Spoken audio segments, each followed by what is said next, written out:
My name is Karen Voss, and last night was my first full moon. I need you to understand something before I tell you what happened. I am not the kind of man who talks about himself. I do not explain. I do not sit down and open up and let people in. I have been built a certain way: wide shoulders, quiet mouth, hands that know how to carry things without complaining, and I have moved through my entire life like that, quietly, carrying, not explaining. But last night changed something in me that I do not have words for yet, so I am going to try. It started 3 days before the moon. I was sitting at my kitchen table at 2 in the morning, the way I sometimes do when sleep won't come, and I was drawing on my arm. I do this, have done it since I was a boy. My grandmother used to watch me and say nothing, just watch. There was something in her face when she watched me draw that I never understood until now. I drew a line from my wrist to the inside of my elbow, then another, then something that wasn't quite a shapey but wanted to be one. My hands always know more than I do. I went to sleep. I woke up and the drawing was still there. I stared at it for a long time. You have to understand, my body does not keep marks. Never has.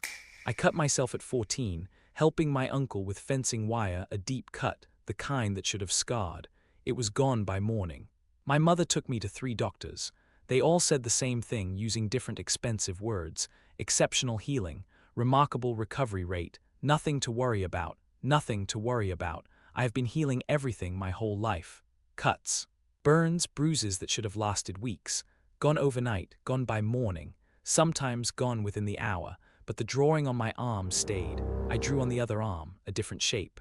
Something that came out of my hand easily, the way things do when you are not thinking too hard. I watched it, waited. It faded within the hour. I looked at the first one, still there, dark against my skin like it had been there forever. I did not know what that meant yet. The second night the feeling started.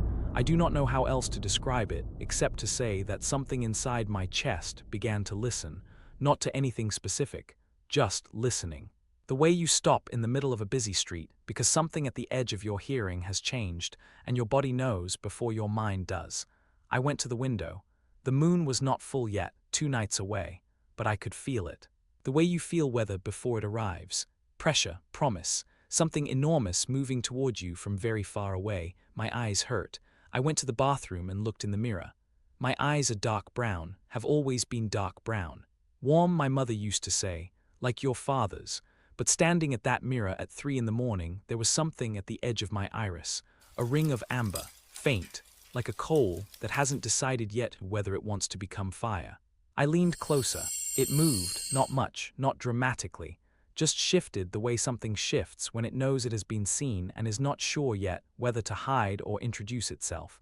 I stood there for a long time. Then I went back to bed and lay on top of the covers with all the lights on and did not sleep until morning. He was in my apartment when I woke up, not at the door, not knocking, in my apartment, sitting in the chair in the corner of my bedroom that I used to throw clothes on. Sitting in it like he had been sitting in chairs in rooms like this since before chairs were invented. He was old, not in the way people look old, in the way places look old, the way a mountain looks old, like time had moved around him without touching him, the way a river moves around a stone. His eyes were darkness, not dark eyes, not dark brown, not black, darkness. Where his eyes should have been there was something like the inside of a room with no windows and no light. And inside that darkness something moved, slow, patient, aware. He was watching me. I sat up. I did not reach for anything. I do not know why.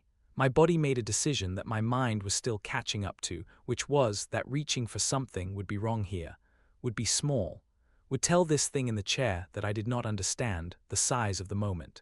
So I sat up and I looked at him. "You are awake," he said. His voice was the sound of something very old speaking through a human throat because it had decided that was the most convenient option. "You are in my apartment," I said. He tilted his head, just slightly, the way something considers a thing it finds mildly interesting. "Yes," he said. We looked at each other. "Who are you?" I said. "Taerang." He said it the way you say a word in a language that does not translate. Not a name that was given, a name that simply is. "I have been waiting for your first moon. I came early because you are already beginning, and you do not know what beginning looks like, and I did not want you to break anything important." I looked around my apartment. Did I break something? Not yet. He looked at me with those not eyes. "The moon is tonight." I looked at the window. The light outside was afternoon light, gold and long. Something in my chest shifted, that listening feeling, but louder now. Much louder, like whatever had been at the edge of hearing, was now directly behind me with its mouth very close to my ear. "What happens tonight?" I said. Taerang looked at me for a long time. "You happen," he said, "for the first time. The real you, what has always been in you, tonight it comes to the surface." He paused. "It will hurt, most true things do." I sat on the edge of my bed. My hands were on my knees. I looked at the tattoo on my forearm, the one that stayed. "My grandmother knew," I said. It was not a question. I had understood it suddenly, completely, the way you understand something you have always known but never had the right word for. Taerang was quiet for a moment. "Your grandmother," he said, "was a very intelligent woman who loved you very much and made a choice to let you have a normal life for as long as possible." A pause. "Tonight, normal ends." I nodded. I did not feel afraid. That was the first strange thing. I felt something else. Something that did not have a name yet, like recognition, like meeting something you have been looking for without knowing you were looking. Aldrich Noah arrived at 6 in the evening. He knocked, which meant he was making a point. He could have walked through the door the same way Taerang had. He chose not to. He knocked 3 times, precise, unhurried. The knock of someone who has been doing this for a very long time and has decided that manners are the most interesting form of power. I opened the door. He was tall. Lean in the way people are lean when they have had centuries to stop carrying unnecessary things. Dark clothes, silver eyes, not gray, silver, the kind of silver that catches light and throws it back changed. He looked at me. I looked at his eyes. "You see yourself. That is what happens. You look at Aldrich Noah's eyes and you see yourself as you are, clearly, without the softening that mirrors usually give you, without the flattery of favorable light. Just you. Exactly as you are." I held it for 3 seconds. He smiled, small, like I had passed something he hadn't told me I was being tested on. "First moon tonight," he said, walking past me into the apartment. "You look calmer than expected." "People keep telling me things that should be panicking me," I said, closing the door. "I think I have run out of panic." He looked at Taerang in the chair. Taerang looked back at him. Something moved between them. Not hostility, something older than that. The acknowledgement of 2 things that have existed long enough to be beyond proving themselves to each other. "He arrived first," Aldrich said. "I arrived appropriately," Taerang said. Aldrich sat on my couch. He sat like sitting was something he did occasionally as a courtesy to the people around him who required furniture. "You will want to know what happens tonight," he said to me. "Everyone keeps almost telling me and then stopping," I said. "Because it is difficult to explain to someone who has never experienced it," he said. He looked at me with those mirror eyes and I saw myself again. Standing in my own apartment, looking more awake than I had ever looked in my life. "Your body is going to remember something your mind has never known. It will not be comfortable. It will not be gentle, but it will be true. And after tonight you will understand what you are." "And what am I?" said. He looked at Taerang. Taerang looked back. "Show him," Taerang said. Aldrich reached into the inner pocket of his jacket. He produced a small mirror, old. The frame was something I did not have a category for. He held it up. I looked at my reflection. My eyes. The amber ring was not a ring anymore. It had spread. It covered half my iris now, moving inward like something burning from the outside in. Patient, certain, I looked at Aldrich. "Alpha eyes fracture," he said quietly. "When it is complete, the gold cracks, and underneath it there is red, like earth breaking open." He put the mirror away. "That is what you are. What your blood has always been. Tonight you will feel it completely for the first time." I sat down. I looked at my hands. On my left forearm, the tattoo I had drawn 3 nights ago. Still there, I traced it with 1 finger. "Why does this stay?" I said, "when everything else heals?" Taerang made a sound. It might have been approval. "Because your wolf recognizes it," he said, "because it is true. What you drew without knowing why you drew it, your body knows it belongs there. What is true cannot be healed away." I looked at the shape on my arm. I had thought it was abstract, random marks from a restless hand. Now in the afternoon light I could see what it was. A wolf, running, head down, body extended, every muscle committed to the direction it had chosen. I had drawn that 3 days ago without knowing what I was. My grandmother had always watched me draw without saying a word. I understood her now.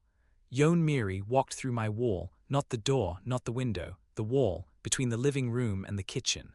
Solid concrete and plaster. And she walked through it, the way you walk through a doorway when you are not paying attention to the door. Easy, automatic. She was small. The kind of small that makes you look twice because your eyes keep insisting there should be less presence than there actually is. She was wearing something that shifted colors when she moved, not fabric that caught light differently, colors that changed. She carried herself with the looseness of someone who has been many different things and has stopped being precious about any of them. She looked around my apartment with quick, interested eyes, then she looked at me. Karen Voss, she said, like she was confirming something she already knew. Satisfied. You know my name, I said. She smiled. I know many things. How? She tilted her head. For exactly 1 second at the angle of that tilt I saw them, the others, where her 2 eyes were there were more, layered, looking at different things simultaneously. Gone when she straightened. I said nothing about what I had seen. She looked at me like she appreciated that. Fox spirit, Aldrich said from the couch without looking up. She is being theatrical. She does this. I am being appropriately mysterious, Miri said pleasantly, settling cross-legged on the kitchen counter like she had sat there 100 times. It is an important night. Mystery is appropriate. She has known about you for 6 years, Aldrich said to me. She simply enjoys an entrance. Miri did not deny this. I looked at the 4 of us, me on the kitchen chair, Taerang in the corner, Aldrich on the couch, Miri on the counter. Something in my chest that had been listening all day was now very loud, not painful yet, just present, like standing at the edge of something enormous and feeling the air from it on your face. Is this everyone? I said. Something shifted in the room, not physical, atmospheric. Aldrich looked at his hands. Taerang turned his not eyes toward the window. Miri stopped smiling. No, she said quietly, and then my door opened. I want to be clear about what happened. When Amara Co walked into my apartment, nothing dramatic happened.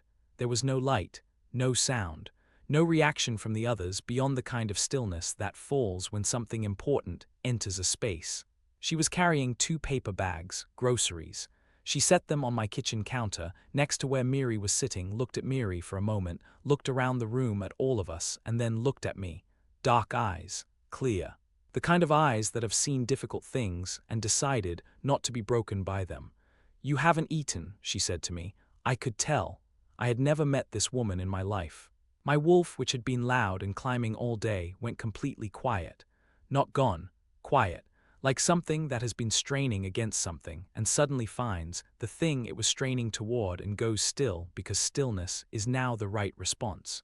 I looked at her. Who are you? I said. She pulled items out of the bag. She moved like someone who is comfortable in their own body without making anything of it. Imara Co, she said. I live in the building across from yours. I have been watching your lights stay on for 2 nights. She glanced at the others. Someone needed to make sure you ate before whatever this has happened. She looked at me again. Sit down, your hands are shaking. I looked at my hands. They were shaking. I sat down. Imara began to cook, in my kitchen like she had done it before, like it was a reasonable thing to do at 6 in the evening in a stranger's apartment, full of ancient supernatural beings. Miri watched her with something that was not quite surprise, more like recognition. The look of someone who is seeing a thing confirmed that they had suspected for a long time. I watched Imara move around my kitchen. On my forearm, the tattoo of the running wolf seemed to warm against my skin. I did not know if I imagined it. The moon was an hour away. And for the first time all day, the thing in my chest was not listening for the moon. It was listening for her. Before this gets any worse, and it gets so much worse, subscribe to Afro-Korean Whispers right now. Because what happens when that moon rises is something I am still trying to find words for. The hour before the moon was the strangest hour of my life, not because of what was happening to my body. That was coming. I could feel it building the way you feel a storm building, pressure dropping, air changing. Everything going quiet in that particular way. That means quiet is temporary. The strangest part was the 6 of us in my apartment, eating rice and stew that Amara had made from things she found in my kitchen that I did not know I had, sitting around a table that was not big enough for 6 people, and nobody talking about what was about to happen. Taerang ate nothing. He sat at the corner of the table and watched the food with what might have been curiosity, the way something ancient watches modern things, like he remembered when food was different, or when people were different, Or when tables did not exist and people ate standing up around fires, and the night was enormous and full of things that did not hide. Aldrich ate precisely, small amounts, deliberate. He held his fork the way someone holds something they learned to use several centuries ago and have never stopped being slightly amused by. Miri ate everything within reach and then looked at what was on Aldrich's plate. "Do not," Aldrich said without looking at her. She took one piece of his bread. He said nothing further. I watched all of this without speaking. And then I watched Imara. She ate like a person who is comfortable with silence, who does not feel the need to fill it. She had cooked for 6 people in a stranger's kitchen with what she found in my cabinets, and she had done it without asking anyone's preference, and it had been exactly right. I did not know how she knew. I did not know how any of this was happening. She caught me looking. "You should eat more," she said. "Your body is going to need it." "You know what's happening tonight," I said. She considered the question honestly. The way she did everything I was already learning, no performance, just the actual answer. "I know something is happening," she said. "I have been watching this building for 2 years. Strange things move around it. Strange people come and go." She looked at Taerang briefly, then back at me. "I know you are at the center of it, tonight more than other nights." "That does not answer whether you are afraid," I said. She picked up her fork. "I decided a long time ago that afraid was not a useful thing to spend time on," she said. "Things either need handling or they do not. Being afraid does not change which one." Miri made a sound. Small, approving. Aldrich looked at Imara with those silver mirror eyes. She looked back at him without flinching, saw herself clearly in his gaze the way everyone did and simply held it. 1 second, 2.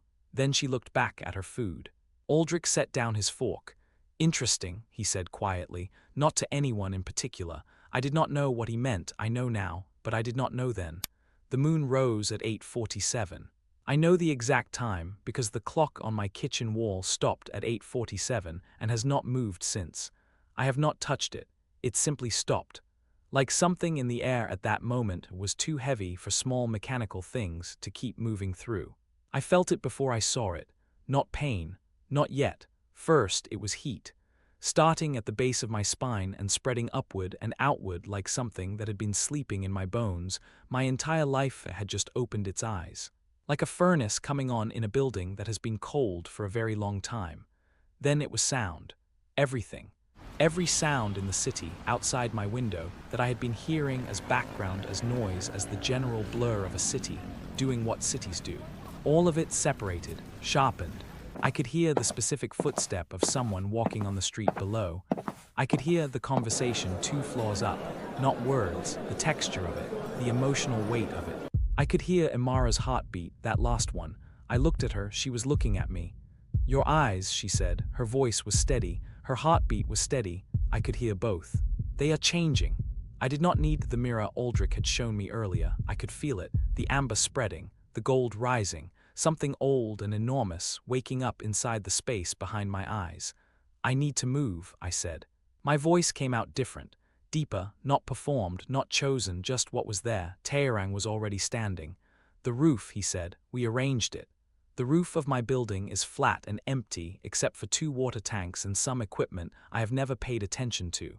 At 8:47 on the night of my first full moon, it was the most important place in the world. The moon was extraordinary. I do not know how else to say it. I have seen full moons before, every month of my life. They were the moon, round, white, present. This one was a conversation. It looked at me like something that had been waiting for me to be ready to look back. Like every month for 28 years, it had risen and looked for me and found me asleep to it, turned away, not yet open. And now I was standing on this roof, with the heat moving through, my entire body and my eyes burning gold. And the moon was looking at me, like you look at someone who has finally arrived, after you have been waiting for a very long time. "The you are," it seemed to say, and something inside me said, "Here I am."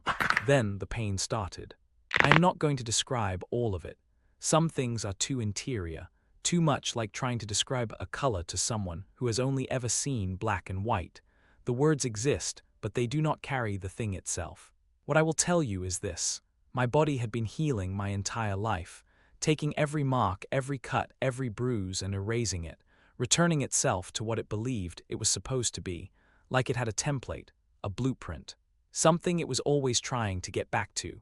On the roof under the full moon, I understood for the first time what the template actually was. My bones remembered something my mind never knew. My muscles understood a shape they had never been allowed to take.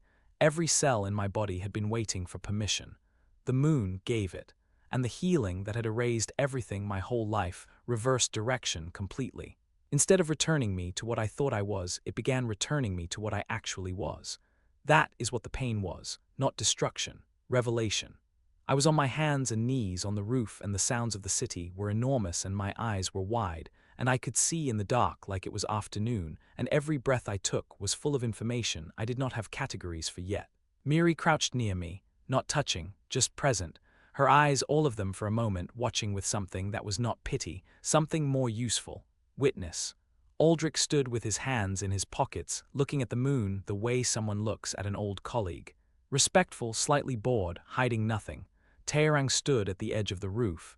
He was looking outward at the city, his not eyes moving slowly across the landscape like he was reading it. Like the city was text, he was pausing. And Imara was behind me. I could hear her heartbeat, steady, steady, steady, like a hand pressed flat against the ground to feel for tremors, not afraid, paying attention. There is a difference, and I was already learning to tell them apart. Karen, she said, my name, just my name, her voice. The wolf that had been climbing, screaming, surging against the inside of me like something that had been caged its entire life and had just realized the door was open. It went still. Just for a second. 1 second of stillness in the middle of the most violent thing my body had ever done. I looked back at her over my shoulder. My eyes, I knew, were fully gold now. No brown left, no amber, just gold. The ancient color, the true color. She looked at them, she did not look away. You are still you, she said quietly. Whatever is happening, you are still in there. I do not know how she knew that was exactly what I needed to hear. I faced forward again, and I let the moon do what it had been waiting 28 years to do. When it passed, I was lying on my back on the roof looking at the sky. I do not know how much time had gone. I was myself, fully. Human shape, human hands, human voice when I tested it by saying nothing out loud and hearing the silence of a person who could choose to speak. But different, every sense still wide open. The city still separated into individual sounds, and I could still process all of them. The darkness still thin enough to see through. The air still full of information. It had not reversed. The awakening had happened and was not reversing. I looked at my arms, 6 new tattoos, lines and shapes that had appeared on my skin during the transformation. Marks that had come from whatever the wolf knew and my human hands had never gotten around to drawing. Dark against my skin, permanent. The wolf had recognized them as true and the healing had let them stay. I sat up. Imara was sitting 3 feet away, her arms around her knees, watching the city. I looked at her profile in the dark. In the dark, I could see her clearly, more clearly than I had in the lit apartment. The wolf's eyes finding her outline precise and perfect against the city glow. She turned and looked at me. Are you hurt? She said. No, I said. Are you different? I thought about it, really thought about it. I am more, I said, not different, more. She nodded slowly, processing, not pretending she understood everything. Just filing what I said in the place where she kept things that mattered. Aldrich appeared beside me. He crouched down to my level, which I understood was something he did not do often. He looked at my eyes. I looked at his silver mirrors, saw myself, saw the gold, saw the faint lines spreading through the gold like cracks in something that was not breaking but opening. Alpha fracture starting, he said quietly. There was no performance in it, no drama, just information, the tone of someone who has seen this 100 times and respects it every single time. It will complete over the next cycle, by your second moon. He paused. You are stronger than expected. Is that good? I said. It is complicated, he said, which told me more than good or bad would have. He stood. Taerang spoke from the roof edge without turning. Something is coming, he said. He said it the way he said everything. Flat, ancient, like he was reading the city the way you read weather, not alarmed, just reporting. Miri's eyes went sharp, all of them. What kind of something? Aldrich said. The kind, Taerang said, that has been watching this roof for the last 40 minutes, waiting to see what emerged. He paused. It has decided it does not like what it sees. I was on my feet before I finished the thought to stand. Not slowly, not carefully, fast, the new fast, the faster that belonged to the thing that had woken up in me tonight. Where? I said. Building across the street, Miri said. Her voice had changed. The lightness gone, something sharper underneath. Third floor east window. It has been there since the moon rose. I looked across the street. The building across the street was where Amara had said she lived. Something moved through me that was not the wolf and was not the man and was something that lived in the space between them. Something territorial and cold and very, very focused. Amara, I said. Yes, she said. She was already standing. She had heard everything. You live across the street. Yes. You walked over here tonight. Yes. Is there anyone in your apartment? A pause. Just half a second, but I heard it, her heartbeat, still steady, but something in it, not fear, calculation. She was running through something in her mind and arriving somewhere she did not fully like. My sister was supposed to come, she said. She has my spare key. She looked at the building across the street, then at me. She was running late when I left. The thing in the east window moved. I saw it clearly.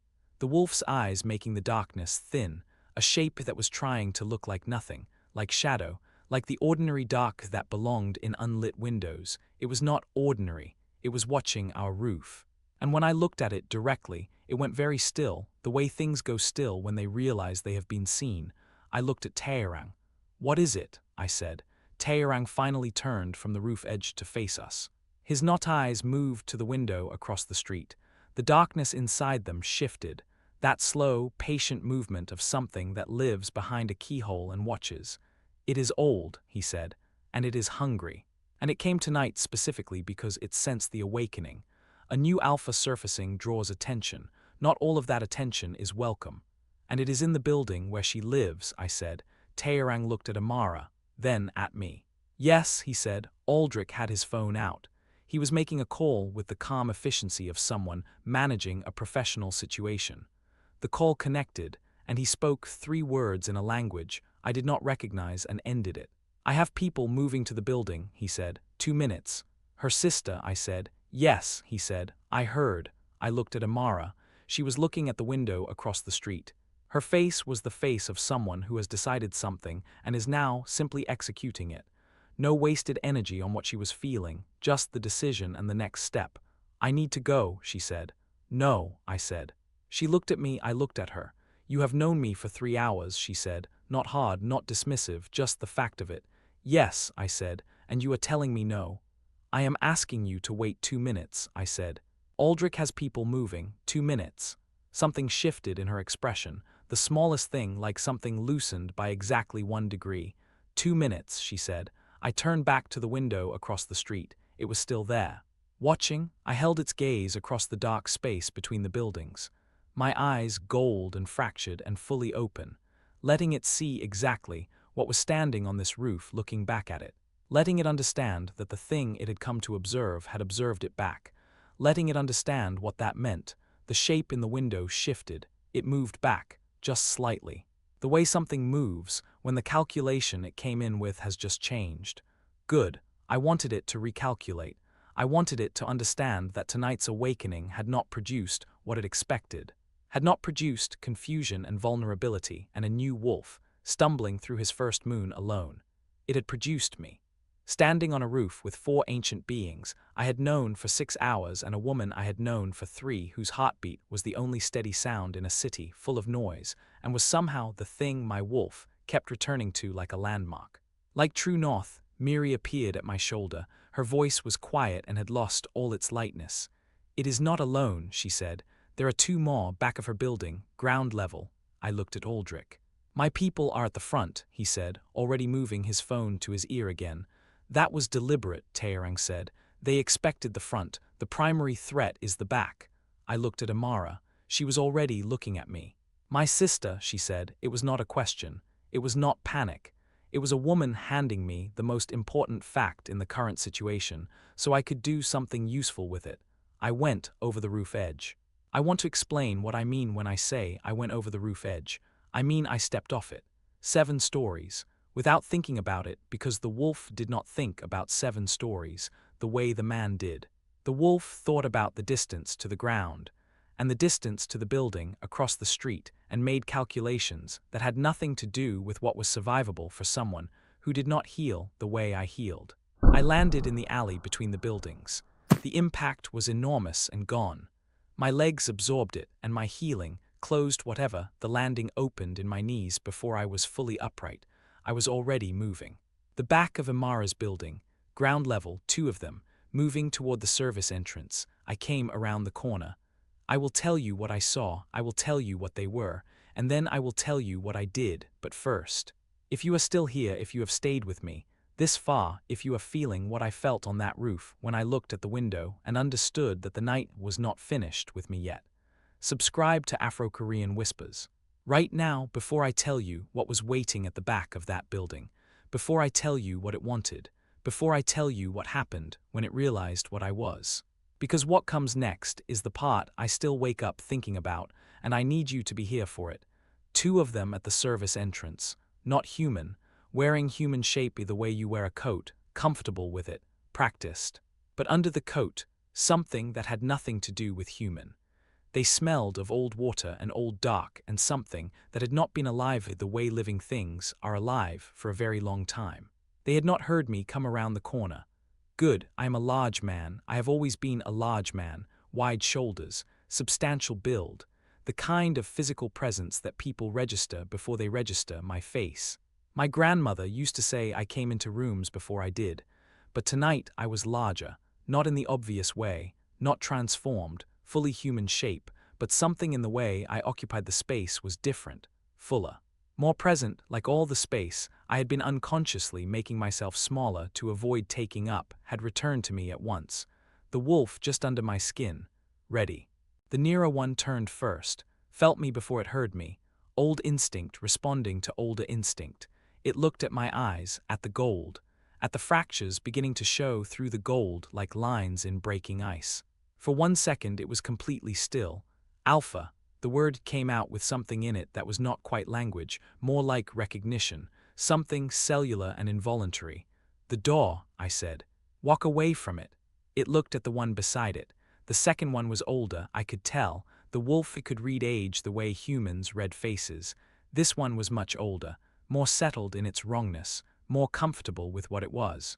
It looked at me without the stillness the first one had shown. New, it said. Its voice was the sound of something speaking through a long distance, like the words were traveling from somewhere much further away than a mouth. First moon tonight. You can feel everything now, but you do not know how to use any of it yet. It tilted its head. You are not ready for this. The door, I said again. 1 night old, it said. And you come around corners making demands. It moved fast, very fast. The kind of fast that did not belong to anything that was still mostly pretending to be human. I was faster, not because I had trained for this, not because I knew what I was doing, because the wolf knew, because the thing that had woken up in me under the full moon had not woken up soft or uncertain or half-formed. It had woken up complete.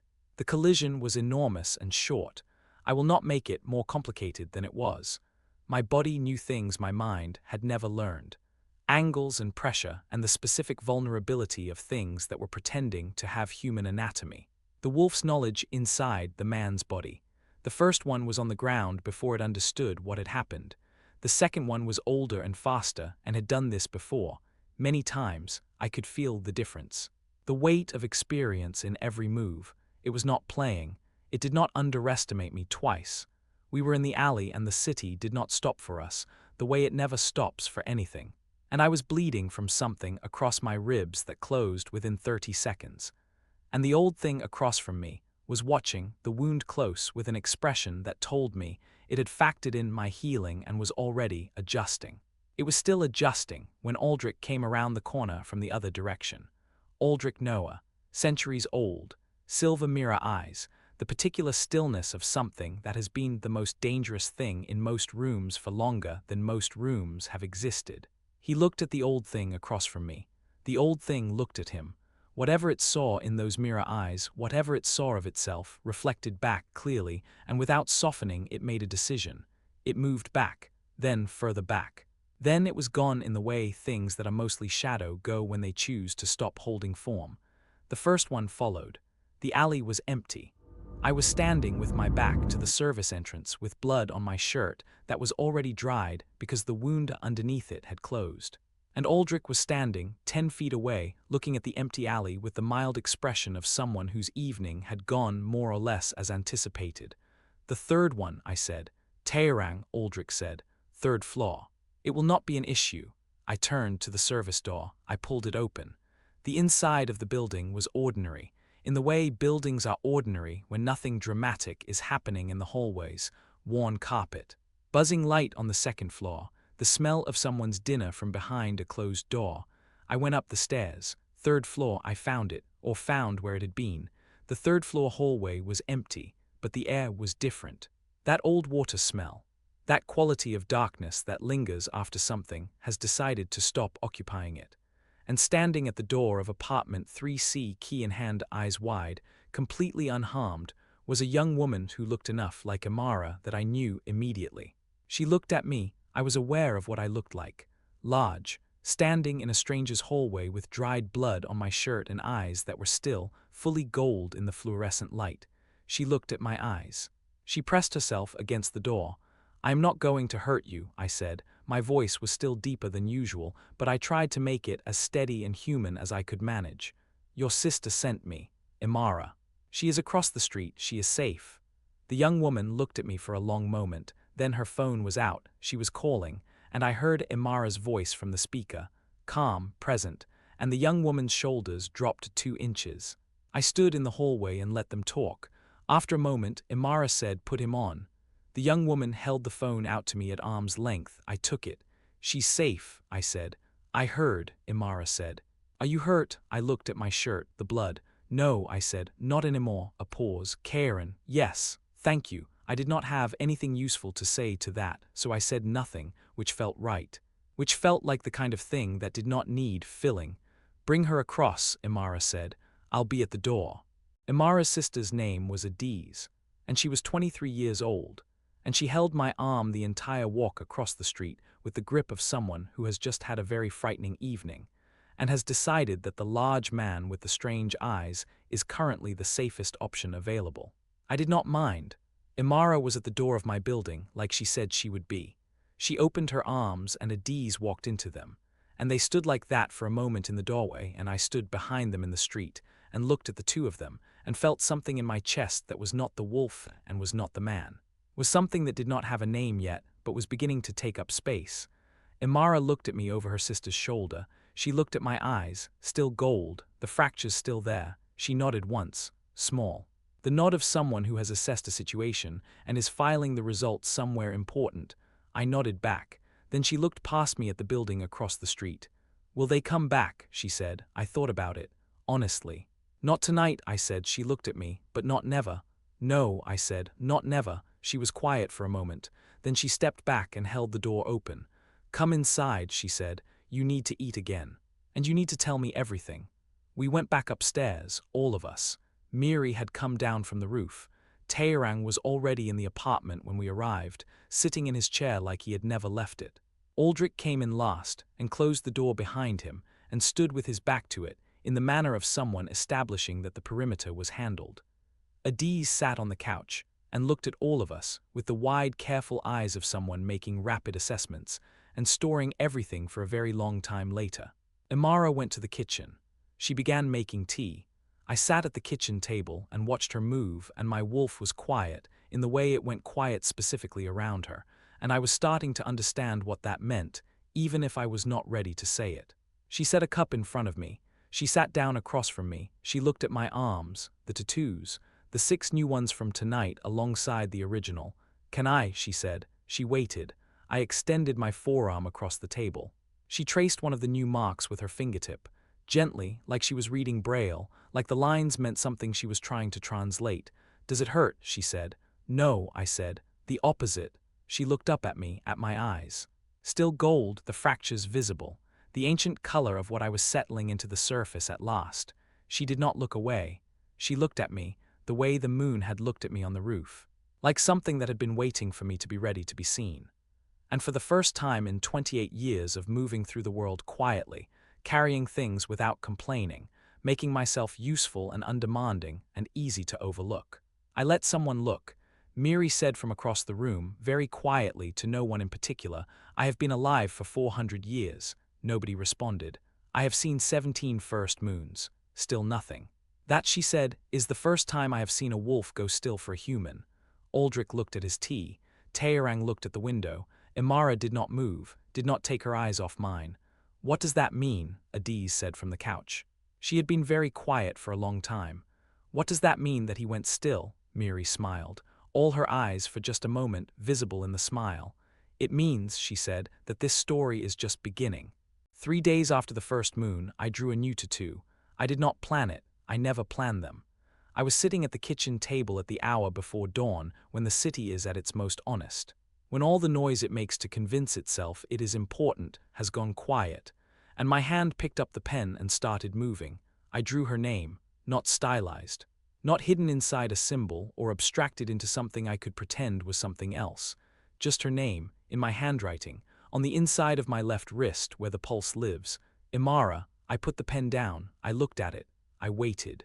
It stayed. I sat there for a long time after that, looking at 2 letters over a name on my wrist. My wolf somewhere underneath my skin, very quiet. The way it went quiet around her, and apparently around anything that had to do with her. My healing had looked at what I drew and decided it was true. I pulled my sleeve down. I was not ready to explain that to anyone yet. The days after the first moon had a quality I did not have a word for. Everything was more.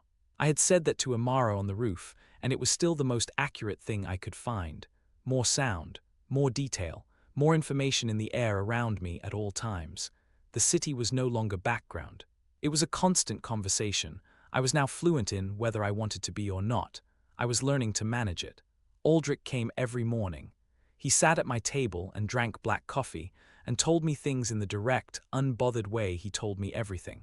Like he was briefing a colleague rather than explaining a supernatural existence to someone who had been human 3 days ago.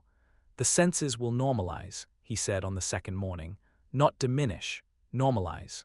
You will learn to choose what you pay attention to. Right now everything has equal volume. In time you will have control over what you amplify and what you lower.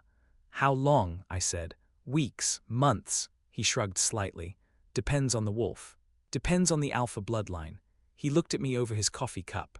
Yours is old, older than most I have encountered. That means more power and a longer adjustment. My grandmother, I said. Her grandmother, Aldrich said. And further back than that, the Voss line is not young. I processed this. She never told me, I said. She gave you a life, Aldrich said simply. A human life, clean, uncomplicated by this. He set his cup down. Whether that was the right choice is not mine to say, but I understand why she made it. I looked at my hands, the new tattoos dark and settled on my forearms. Who were the things in the alley? I said. Aldrich was quiet for a moment. They are called the Hisu, he said. Old Korean dark spirits. They are not the same as Taerang.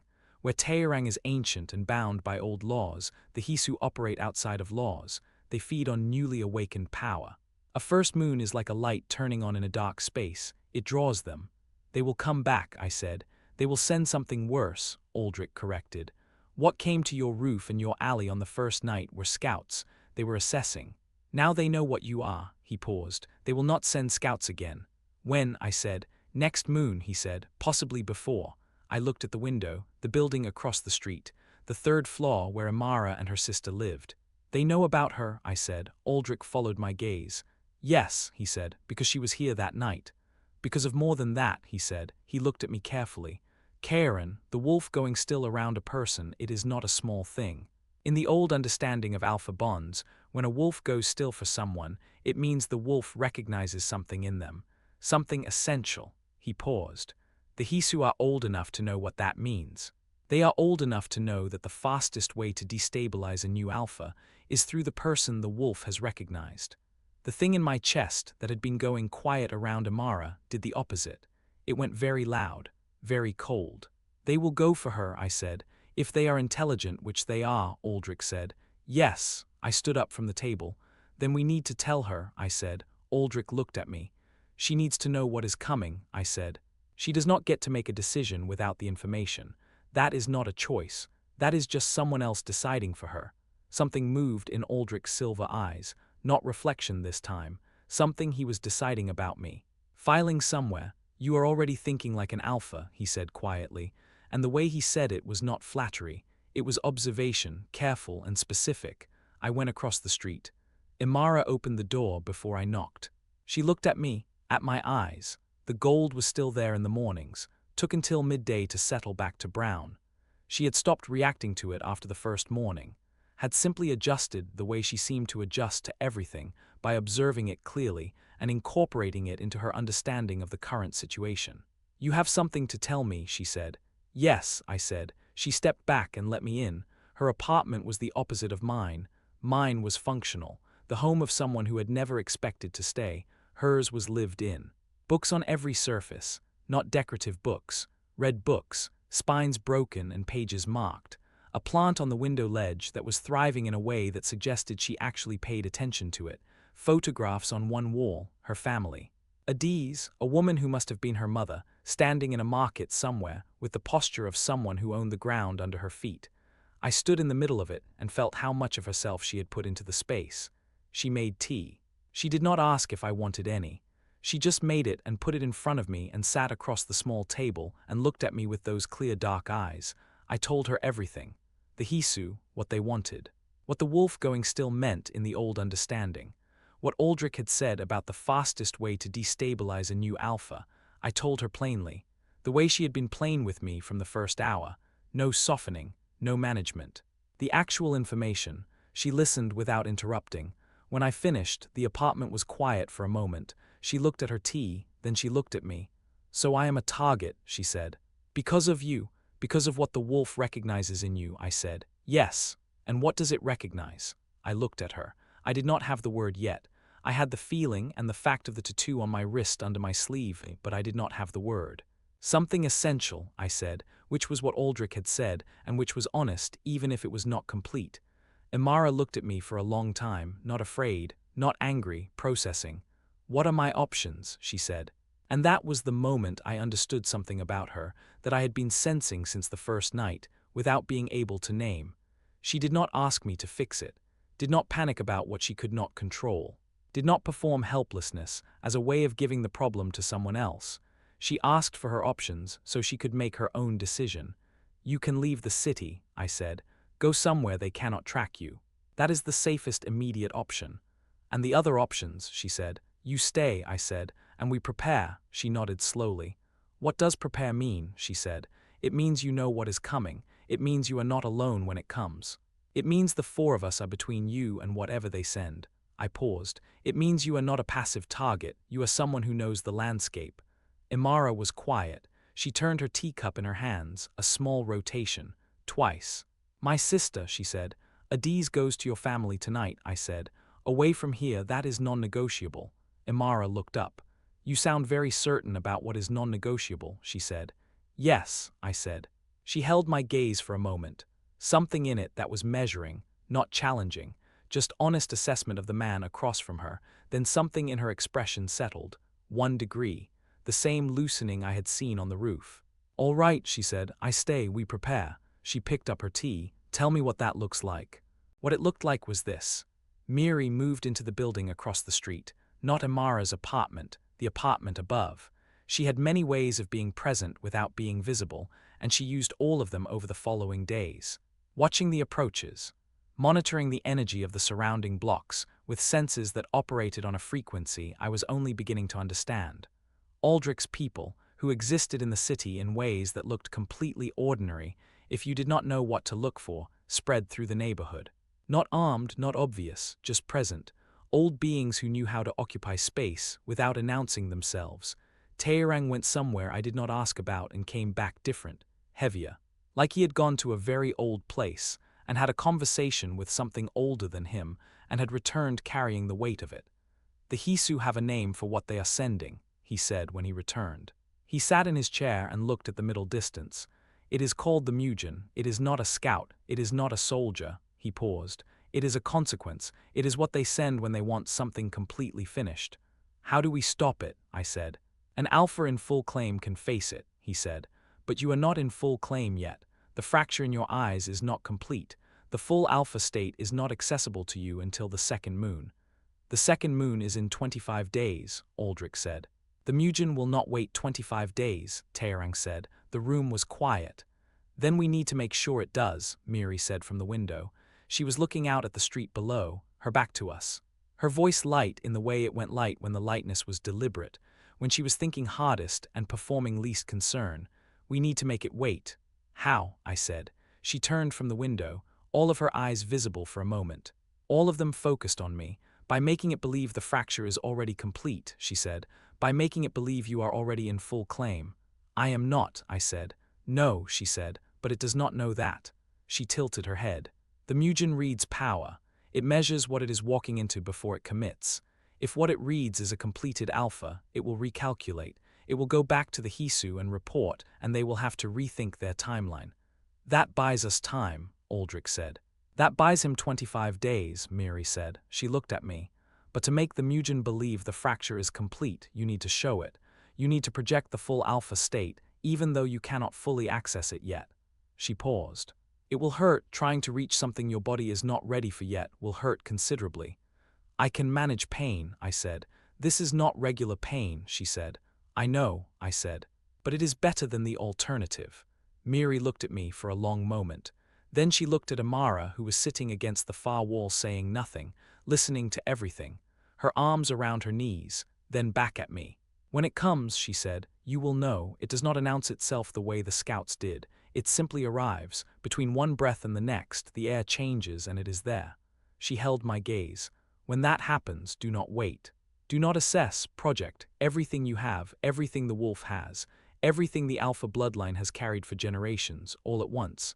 And if it is not enough, I said, she smiled, and for once the smile had nothing performed in it.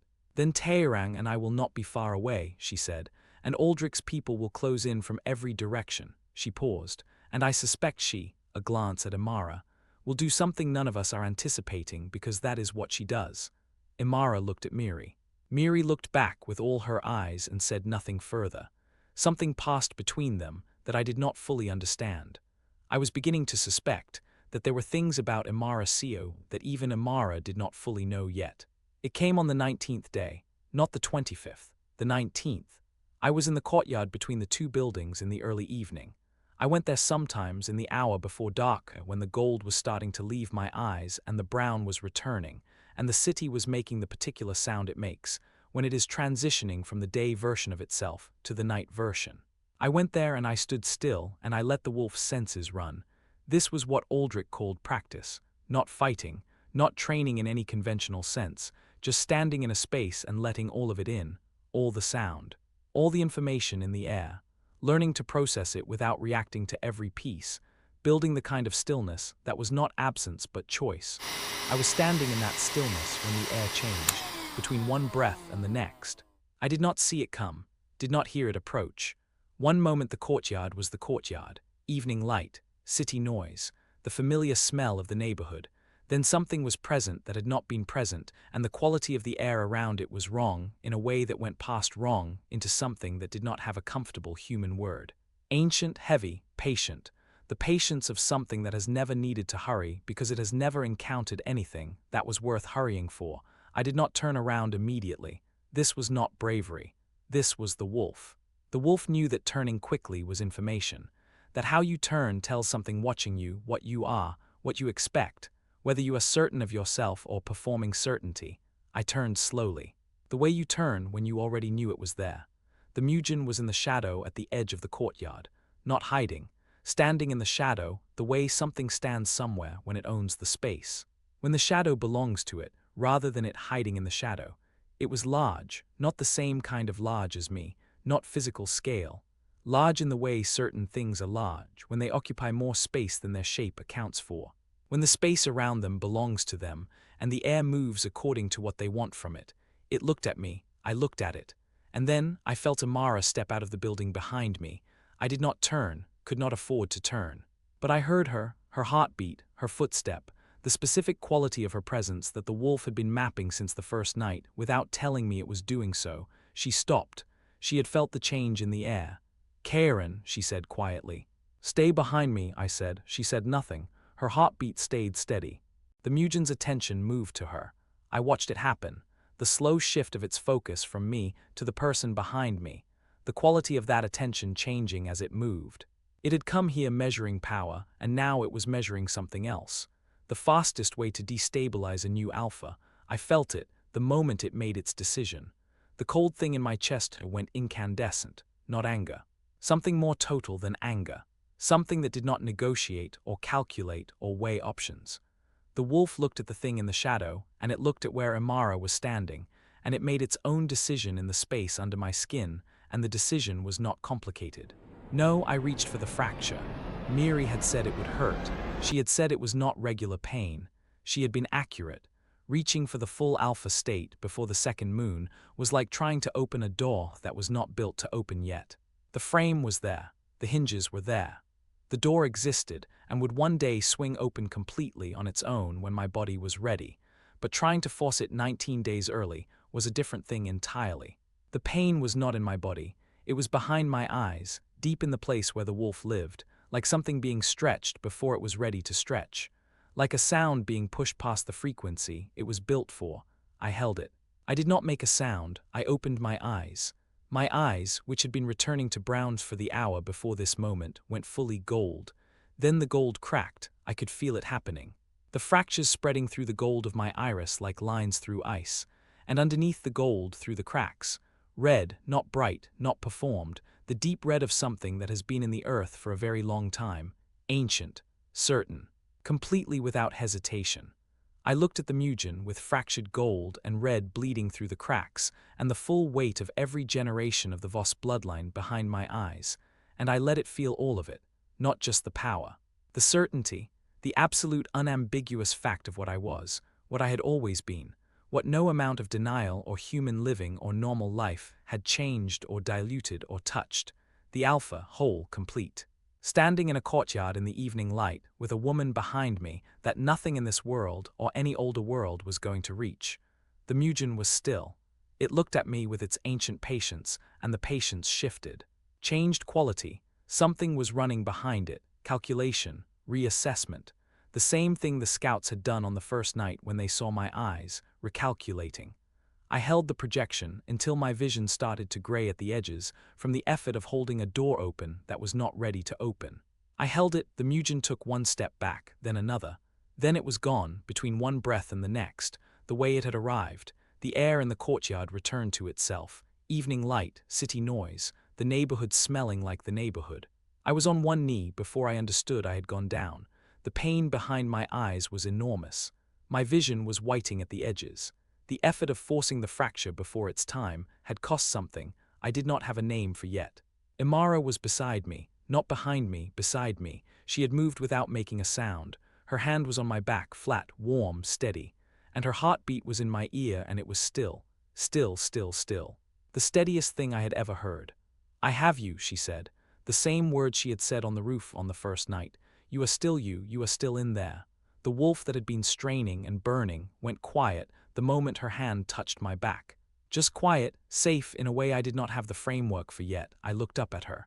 My eyes, I could feel, were cooling, the red receding, the gold softening, the brown beginning to return underneath. She looked at them, at all of it. The fractures still visible as the color returned. The lines through my iris like something that had cracked and was now showing what was underneath. She did not look away. "Did it work?" she said. "It left," I said. "That is not what I asked."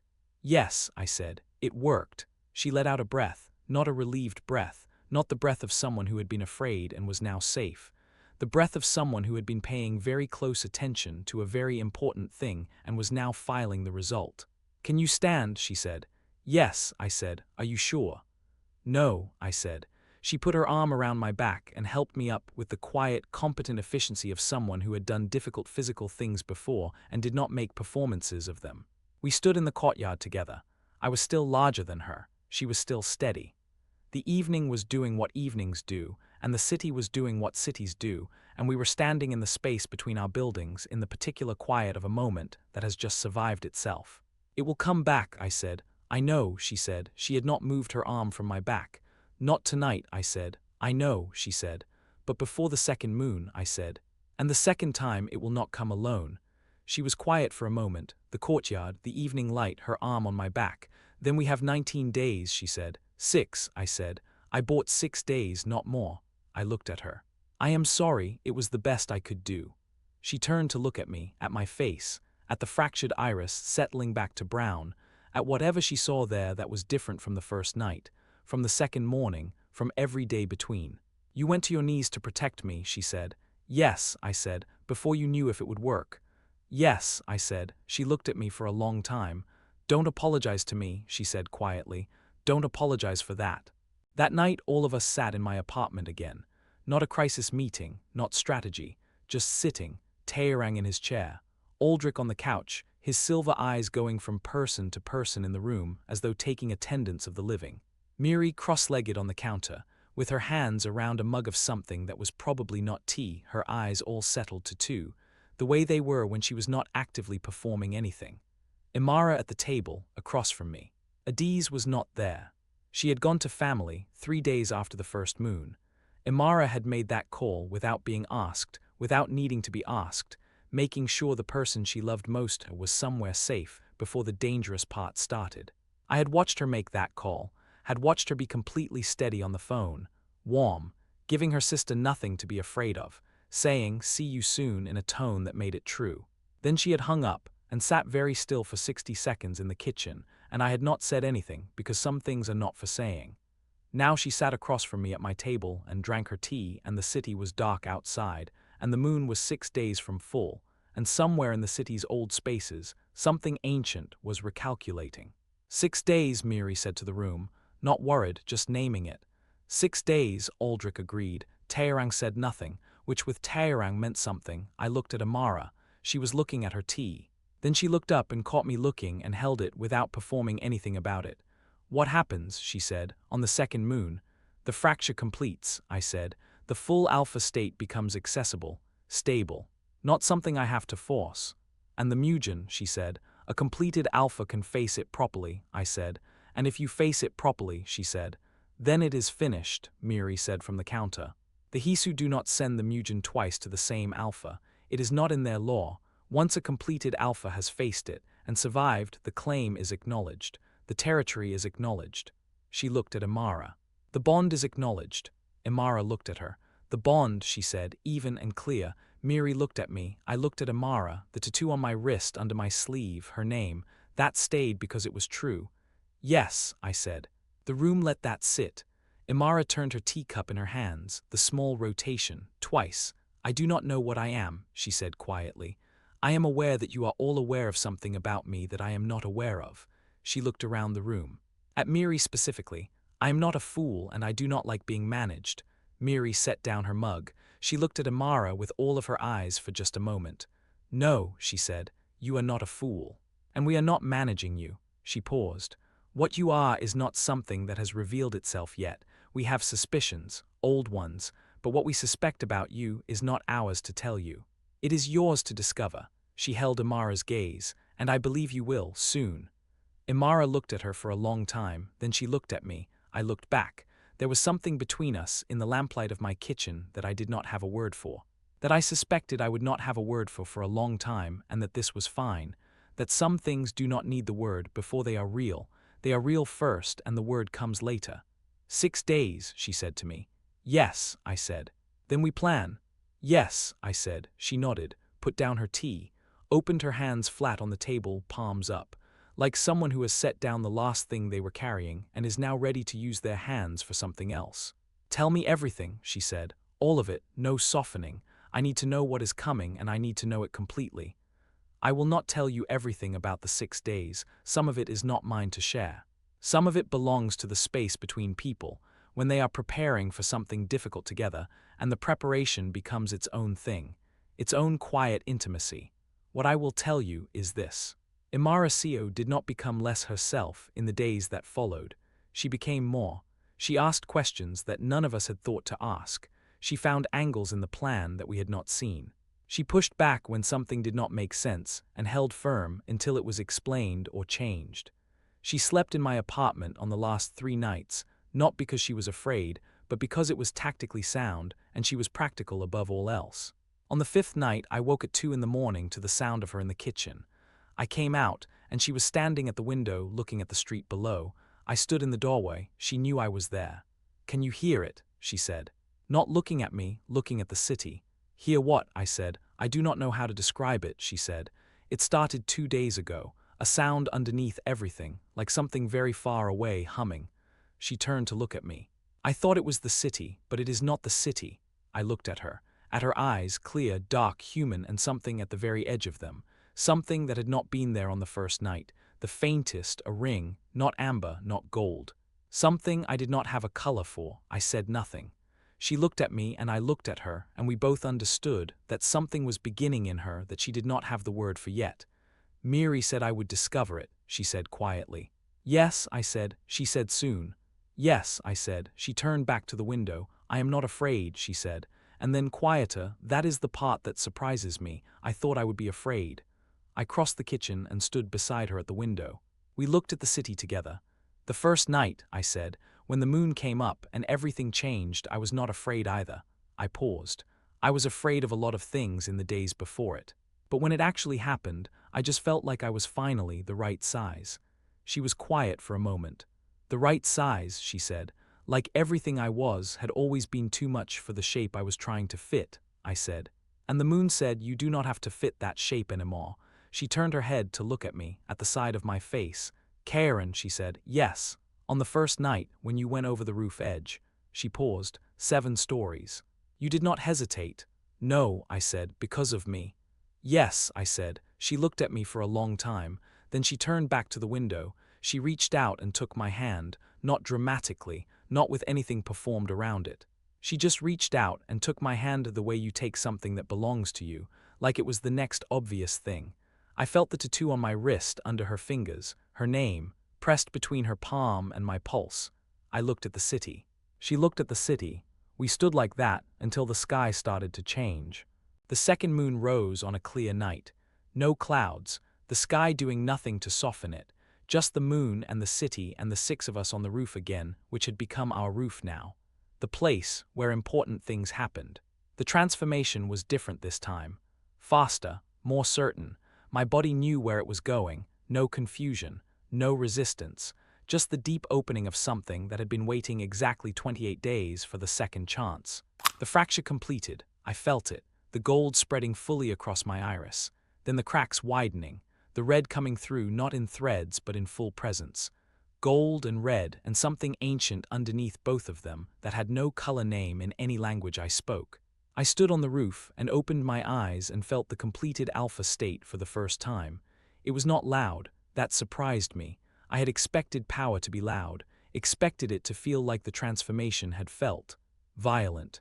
Insistent, like something forcing its way to the surface. It was quiet. Like the moment after a very long storm when the air is completely still and completely clean, and the world is exactly as it is, without performance or apology. I was exactly as I was, and it was enough, more than enough. The Mugen came as Miri had said it would, between one breath and the next, but this time it did not come alone, 3 of them. The Mugen and 2 shapes I had not seen before, older even than what had come in the alley on the first night.